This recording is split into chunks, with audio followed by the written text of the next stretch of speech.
What's up? It's Sierra. Hey, it's Ebony. And welcome to the Real Play Podcast. So, hey guys, welcome to the Real Play Podcast. We have two special guests with us today. We'll be talking about clean beauty products. And Sierra, you have anything extra to add? I just want to say I'm excited about this episode. I'm excited about our two guests today, and I'm going to give them a chance to introduce themselves. How y'all doing? I'm good. So my name is Patrick Celestine. I am a federal relations counsel with the American Association for Justice. We are an association of trial lawyers here in my personal capacity today, but a lawyer and a policy expert by trade. Hi, everyone. I'm Isabel Chowdhury, and I work at the National Women's Health Network. And in my capacity at the network, I lead the Safe Cosmetics campaign, and I lobby actively on the Hill with Patrick often. Can you guys tell us a little bit about what clean beauty is? Because we definitely want to educate our listeners, but also educate ourselves. Oh, okay, so I'll start. I would say there isn't actually a legal definition for clean beauty. That term can be a bit ambiguous. Under the law, however, manufacturers aren't required to list all the ingredients that are in their products. And so what happens is there's a term called fragrance, which I think most people have seen on products. That word is a sort of a scapegoat for a lot of manufacturers because they can put a lot of different ingredients to formulate a fragrance and then add that as one ingredient on a label, and then you just don't know what's in the fragrance. And I think that for at least the research that I do, that has been a big problem for consumers and for women, because there have been a lot of studies done by independent groups that have found different chemicals of concern in fragrances, and the chemicals that were discovered weren't exactly on the product. And so when you see the label clean beauty, it's not always clean. And so it's really important for consumers and women to try to avoid fragrances, really. That's at least what I do in my practice, and that's what we advocate for at the network. Yeah, to piggyback a little bit on what Isabel said about fragrances, I just want to add that generally the legal justification for not including fragrances, what makes up one fragrance can be multiple different chemicals, but the legal justification has typically been that it's a trade secret, right? And so they use that justification to not include what is all the ingredients in their product. It's not the best thing for consumers because, you can have a fragrance that makes up 10 different chemicals and a lot of times harmful chemicals, and you're not made aware of it. I think there's ways around that because, of course, maybe legislation that gives the FDA pre-market approval on products so that they can review an ingredient list, even if it's a trade secret, and approve the chemicals on that list. It doesn't necessarily have to be made available to the public, but I think that having a list of chemicals, which I guess we can get a little bit more in detail about, just the fact that there are tons of chemicals that are banned in other countries that aren't banned in the United States and could potentially be used as ingredients in under the fragrance title. So I do have some questions about chemicals later, but I wanted to give our audience like a definition of clean beauty. Can each of you tell us, like, how did you get started in the field that you're in? Okay. I'll start off. So I am a lawyer by trade. I was working for a law firm when I got the opportunity to explore a little bit more into policy. I also have a master's in public administration with a concentration public policy, and it's always been something that has been important to me. And so I started working for the association, and we represent trial lawyers. I got involved in the clean beauty aspect of it, or beauty in general, or cosmetics in general, because my organization is an association of trial lawyers who represent most of the thousands and thousands of women, mostly women of color, who have cases against Johnson & Johnson, or for contaminated talc, or various other different types of cases that involve cosmetic products. And so in order to protect the interests of the attorneys that we represent, as well as the consumers that our attorneys represent, we got involved in the discussion and into helping mold or forge some piece of legislation that could help move cosmetics forward in a meaningful way. And I got involved in health policy in the space sort of like accidentally. I started my career in labor and employment law, and I've always been interested in public policy, I would say, since undergrad, having interned and held fellowships in Congress. And so I moved into this health policy space and got started with the National Health Network about a year ago. And I came on, I was brought into the network to lead the cosmetic campaign. And I would say, as a Black woman, someone who has tried to be very conscious about the products that I use on my skin, and just conscious about health, this topic was very, very important to me. And then also it was interesting to just learn about how, certain demographics are more impacted by this issue, people who look like me and my family and my friends. So that's really how I got started in this space. You were saying that people that look like us are more impacted. Why is that? There are a number of reasons. It's not like entirely clear because our products happen to just have more chemicals in general. If we just look at, Black women's hair texture and people of color, the hair texture is obviously different than other groups. So our products happen to just sometimes contain more ingredients. And then the products that we use often happen to be more strong, I guess.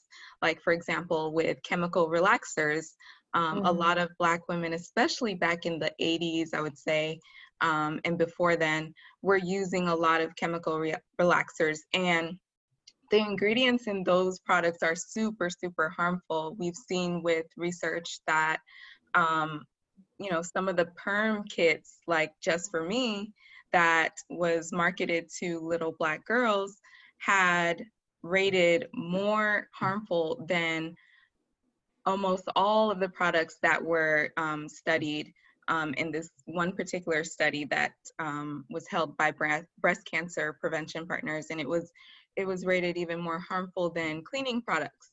And so that's really serious, growing up, seeing these products. And I think we understand or understood as little girls how harmful the products were. They irritated your scalp.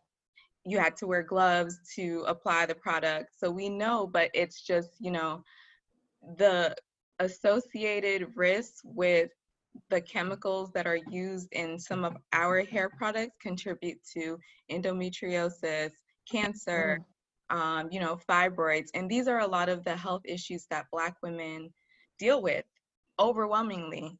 So there is a very strong correlation between the products that we use, the health risks, and the disparities. And to add on to that, I'd probably add that, and this is a personal opinion, but I would just think that there is a lack of care for corporations as it relates to what they're putting on the market for people of color in general. And so there are not, the cosmetic industry is, I think, a $5 billion industry. And I think that most of the people who are making products and putting products on the market don't look like them. They don't care to get to know what really works for, like Isabel said, maybe our hair texture or our skin, or and take into consideration as they do for products that may be marketed to white individuals. So I have a couple of things that I wrote down, and I don't know if this is a reason why, or have you seen any correlation with this? The one thing I wrote down is the Black dollar. Like, we spend a ton of money on cosmetics. If you tell us we're gonna look better, be better, anything to elevate ourselves, and a friend can tell a friend about it, we'll probably use it. So do you think, like, because we spend our money heavily on products, and there is a lack of education in our community, do you think that the way they market to us is a bit different? And do you think that has a lot to do with, hey, I can use any product in, this? Yeah, I think so. I think what we've seen in cases like with Johnson and Johnson, where they went into Black neighborhoods and essentially into Black churches and into Black beauty salons and gave out free samples of talcum-based baby powder, and encourage women to use it on the most sensitive parts of their body, as a means of deodorizing themselves. I think what we know is that, just from what has come out in litigation as it relates to Johnson & Johnson, what we know is they did pay attention to that. They paid attention to the fact that the Black community historically and uses products that your mother used. And so there was an intimate relationship there where mothers were passing it down to their daughters and fathers were passing it down to their sons. And so they focused their marketing efforts toward that goal. And I think we see that with a lot of products. And I hate to say it, I think some of these corporations just see, like you said, it's money to be made, and they see people of color as an easy target because of that, because we care so much about scents and smells. We want to look good, we want to smell good, and I think they take advantage of that. Oh, just to piggyback off of Patrick, I agree. And we know that, Black folk have historical practices that revolve around certain beauty rituals. And then the research shows that we do purchase more, we spend more money on beauty products, we spend more money on hair products. And then, like I've said earlier, our hair texture is just different. Of course, we have a range, it can go from very straight to very, very kinky and coily. And so if you think about a Black woman with maybe like a four texture hair or 3 and up texture hair, it takes a while to keep the hair moisturized. It involves a lot of conditioning, a lot of oils, a lot of different products that I think other demographics just don't have to use. They can't use because it'll weigh down their hair, whereas our hair, that naturally sort of, depending on, what kind of hair you have, but for the most part, I'm talking about the specific range between 3 and 4, it grows up into an afro, and it takes a lot to manage that afro.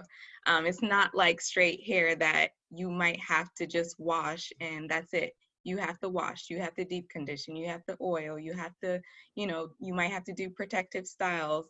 So it's very involved, and that's just, the nature of who we are.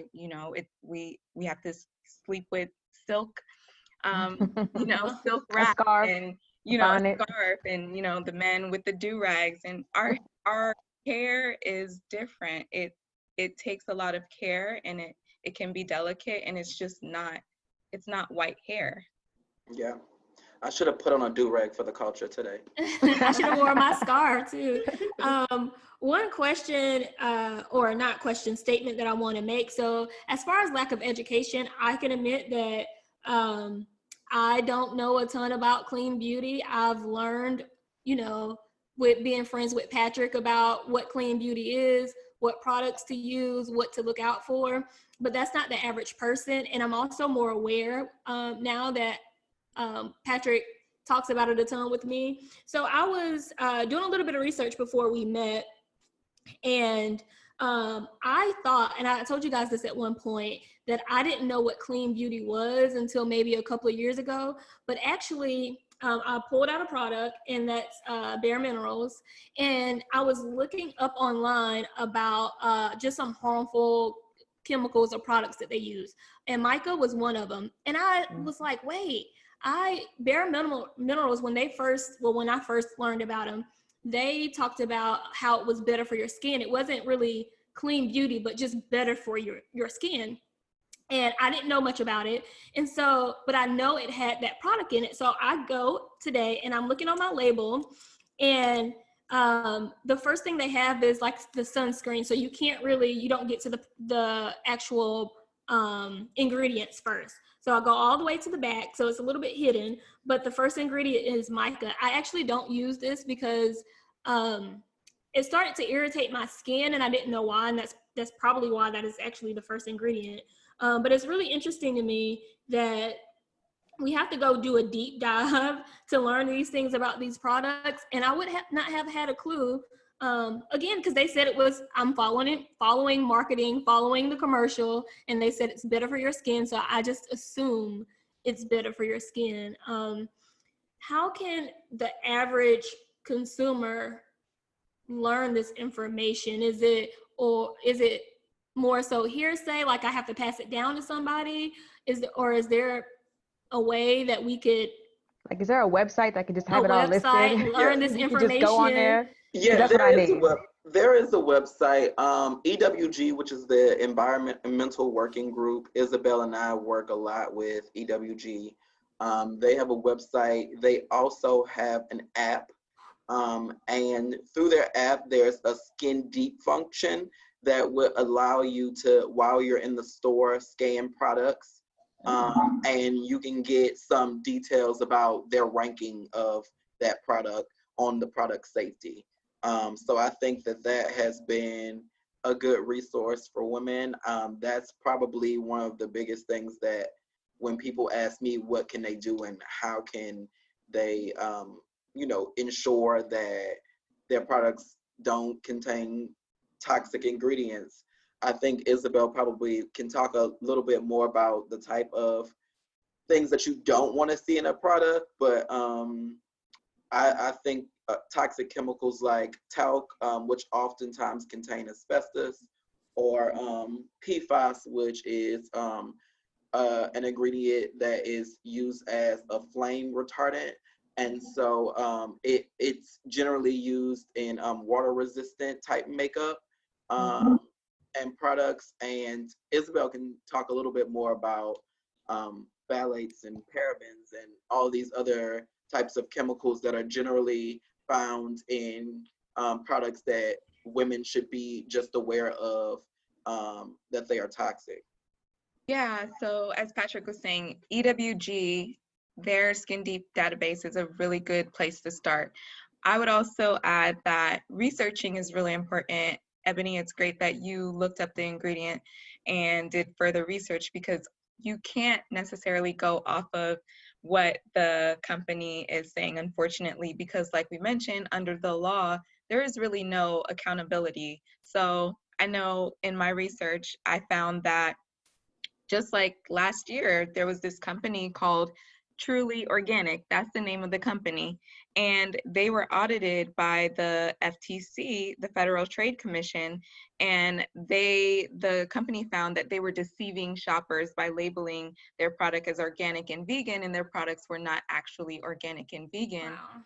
So doing research is really helpful. Don't just go off of a product just because they call themselves organic or they say, look at actually research the ingredients. Skin Deep is a good place to look. There's a website called Credo, so it's CREDO. They only have organic products on their website, from deodorants to soaps to lotions and hair products. They do a lot of verification. And there are other, makeup brands that have been awarded by different environmental groups and are more reliable in terms of the different chemicals that they use in their products. But as far as specific chemicals, as Patrick mentioned, phthalates, you want to avoid parabens, you want to avoid lead, you want to avoid fragrances. I think fragrances is a real big one because, like I said, there are a lot of different chemicals that can be used to formulate a fragrance. So you just really don't even know what's in a product if it says fragrance. So I just try to avoid fragrance altogether. I remember I just went and I was buying different oils. I like to use oils and lotions. And one of the oils I brought, I thought it was just like, okay, I think it was castor oil. I thought it was just castor oil. And then I look, it was castor oil and a fragrance. So I'm like, why are they using fragrance in this castor oil? I just wanted castor oil. It's really thick and, yes, it has a certain scent, but I don't want I didn't want that product to have other stuff in it. So look at the actual ingredients and do your research and cross-check with these websites and resources that offer more in-depth research.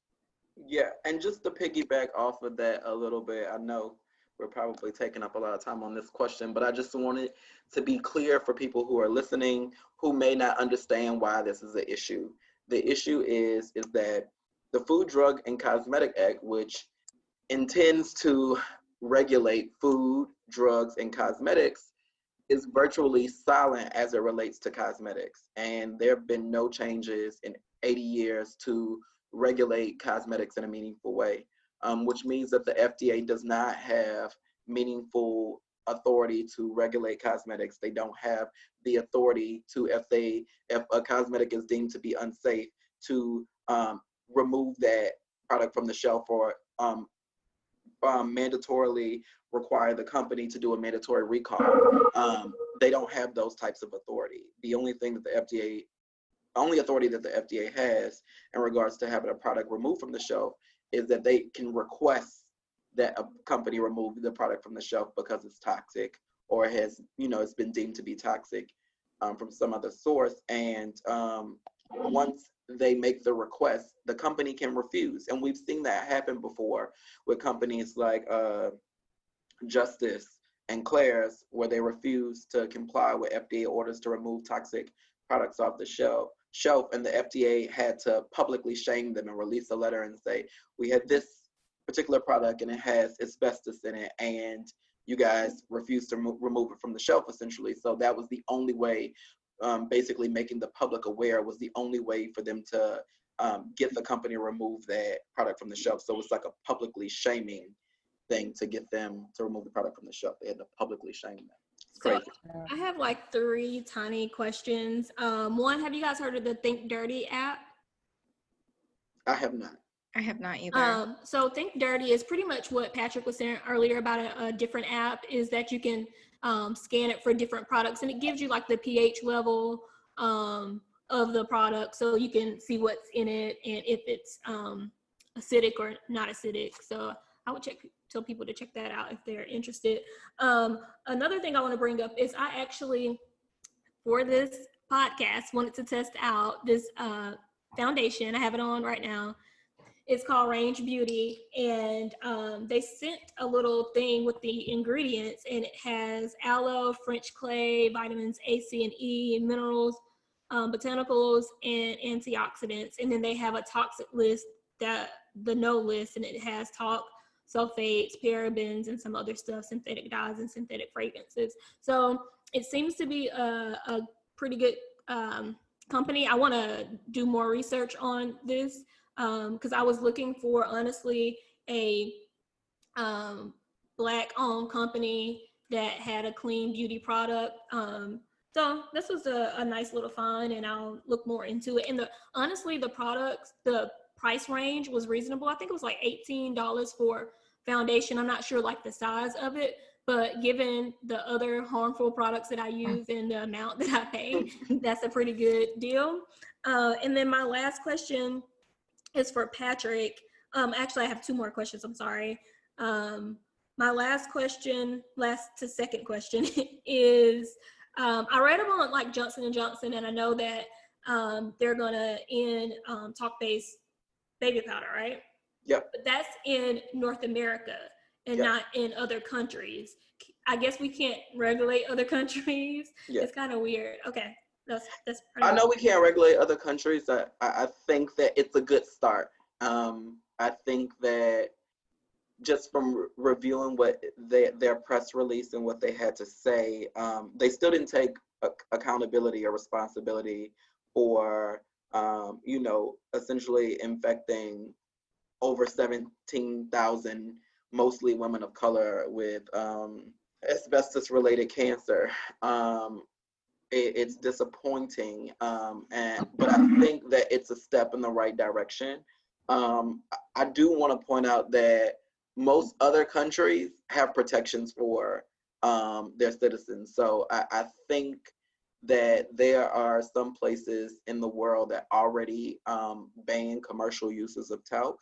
And so I think that I just highly doubt that it's used as big in other countries as it has been used here widely by women of color. A study done in Los Angeles in 2015, 2016 estimated that about 55% of African American women, despite the litigation that's going on, still use talc-based products, despite the fact that women are dying every day from ovarian cancer. That's as a result of their baby powder usage. I used to spray it on like my sheets. I don't know. I used to like to do that. And I used to see like the commercials here and there, but it wasn't really until I think I had stopped purchasing it actually for a while, but it really wasn't until you said something that I was like, wait, what's in the product? So I think it's also educating yourself, which is really hard. Sierra, do you have any additional questions for them? I do. I have one question. And my question is, while you've been working in the clean beauty arena, what's the most disturbing or the most surprising thing that has been brought to your attention about the products that we have right now on the shelves? For me, it's learning about how toxic fragrances can be. And like I mentioned earlier in the conversation, the study that was done by an organization that found that just for me, a hair kit that is used by Black girls, and I actually used growing up, was so toxic. So that's why I am a big advocate of avoiding fragrances, and I threw out all my products that had fragrances. And I've definitely been more mindful about the products that I use, and I find that in my life it's been really beneficial for my skin, for my hair. So yeah. And for me, I think the most disturbing, surprising thing that I found out was probably that companies like Johnson & Johnson, I know I keep saying the name, but I'm going to keep my foot on the necks. They knew since 1948 that there was some level of toxicity to talc-based products. And as they did more studies, they found that, there was the potential for it to cause ovarian cancer. And instead of them stopping the use of talc-based products and instead use maybe cornstarch in place of talc, which is a reasonable alternative, they instead, with this knowledge, specifically targeted minority communities.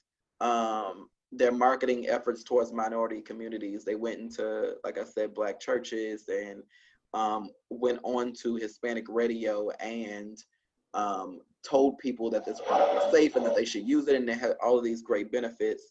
And come to find out there's really no real benefit to using talc-based baby powder. I think that was very disturbing for me, mostly because You know, it's a product that my grandmother used probably into the day she died.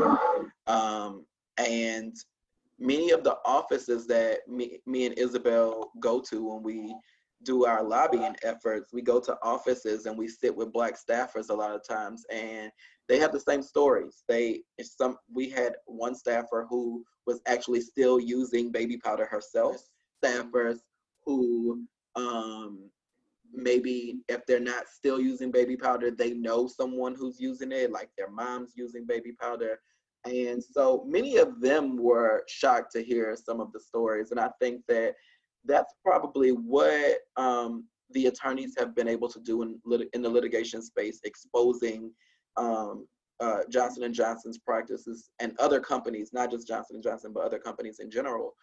They've done a really good job at presenting the truth to consumers. And one thing is that Black men still use, Sierra and I, we said this on an earlier podcast, but the powder that they dust on men when they go to the barbershop after they're finished with their haircut, that has the ingredient in it as well. And so I just wanted people to be aware of that.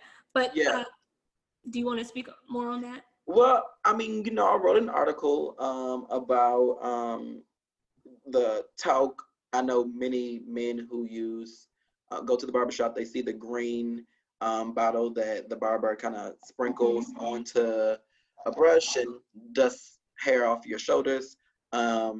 It's really scary when you think that that powder can and likely does contain asbestos, and it only takes inhaling one very small fiber of asbestos to cause mesothelioma in your lungs, which is a virtually incurable type of cancer. So, second to the last question is, how can we get involved if we wanted to campaign or just as a regular consumer about having better products or stop using certain chemicals in products? I think that it is important to, best way to campaign is to write your member of Congress, right?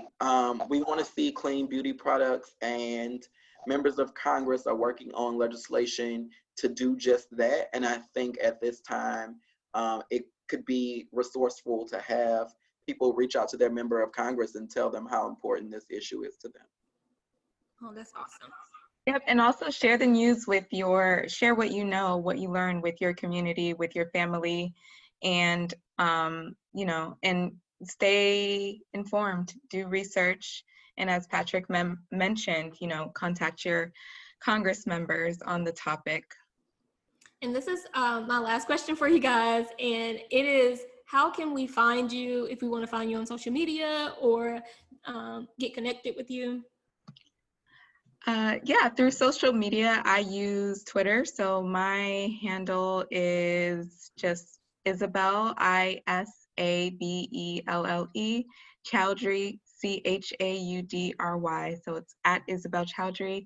And then I also work at the National Women's Health Network. So because I lead their policy campaign, you can always email me, shoot me an email if you have a specific question about a product or policy question about cosmetics. I'm happy to engage and I'm happy to answer questions. Isabel, I just have a very quick question for you. I know earlier you guys were talking about the app, the Skin Deep Function app, and you said it was at EWG. Do you know is that where you go to that website, EWG?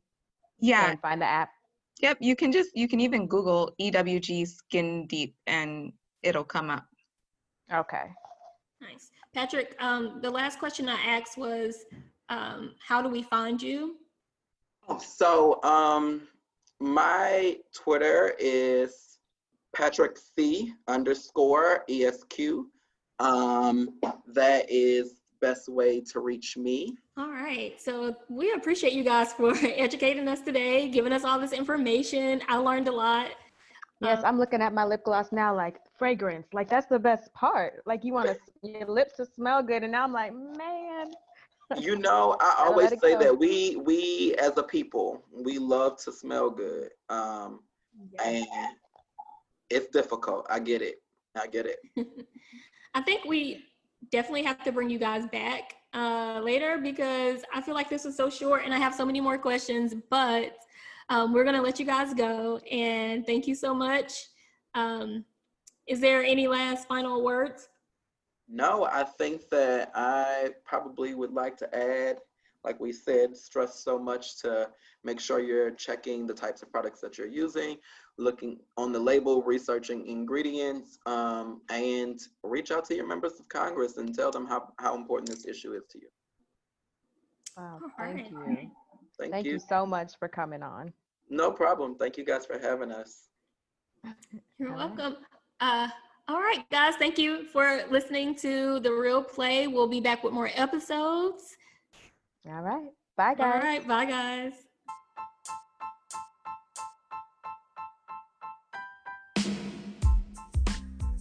Thank you for listening. Don't forget to subscribe and follow us on all social media platforms at The Real Play Podcast. We would love to hear from you, so leave us a comment, DM, or voice note. And don't forget to come hang out with us on our next episode.